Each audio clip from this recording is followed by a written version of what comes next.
সুদীপা এবার নিজের বোন পরমার ভালোবাসা ও সেবায় সুস্থ হয়ে ওঠে। সুদীপা সুস্থ হওয়ার পরে পরমা নিজেই তার আসল পরিচয় সম্পর্কে জানিয়ে দেয়।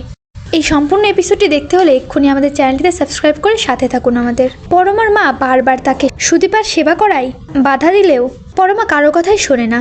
ঠিক সেই মুহূর্তে পরমার বাবা পরমার পাশে দাঁড়ায়। এরপর দেখা যায় পরমা নিজের হাতে করে সুদীপাকে খাইয়ে দেয়। আর এই সমস্ত কিছু দরজার বাইরে দাঁড়িয়ে অফরোজিৎ দেখে মনে মনে বলতে থাকে, পরমা এত ভালোবাসে সুদীপাকে, এক কথায় নিজের কোম্পানিটাকে বিক্রি করে দিতে চেয়েছিল। আর এরপর নিজের বাবা মায়ের গয়নাগুলো বিক্রি করে দিয়ে সুদীপাকে বাঁচানোর চেষ্টা করেছে। আবার এখন নিজে অসুস্থ থাকা অবস্থাতেও সুদীপার খেয়াল রাখছে। আর আমি কিনা এই মেয়েটাকেই বারবার ভুল বুঝছিলাম। পরমা, তুমি আমায় ক্ষমা করে দিও। আমি আর কখনোই তোমাকে আদিত্যকে নিয়ে ভুল বুঝবো না। আমাদের মাঝে সম্পর্কটা আমি আস্তে আস্তে ঠিক করার চেষ্টা করব। এই কথাগুলো ভাবতে ভাবতে এক দৃষ্টিতে তাকিয়ে থাকে পরমার দিকে অভ্র।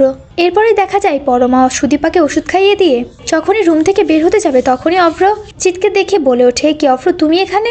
অভ্রজিৎ উত্তর দিয়ে বলে ওঠে, তুমিও তো অসুস্থ, আমি তোমার জন্য এখানে দাঁড়িয়েছিলাম। কথাটা শুনে পরমার খুবই ভালো লাগে। এরপর দেখা যায় পরমার পায়ের ব্যথা বাড়লে পরমা আস্তে আস্তে হেঁটে নিজের রুমের দিকে যেতে লাগলে তখনই অভ্র পরমাকে কোলে তুলে নেয় আর বলে ওঠে, তুমি যেমন আমার বোন সুদীপার খেয়াল রাখছো, তুমিও তো অসুস্থ, তাই এখন থেকে তোমার খেয়াল আমি রাখবো। অভ্রের এমন কথা শুনে পরমা অবাক হয়ে যায়। আর আস্তে আস্তে এভাবেই পরমা ও অভ্রজিতের মধ্যে দূরত্বটা একটু একটু করে কমতে থাকে।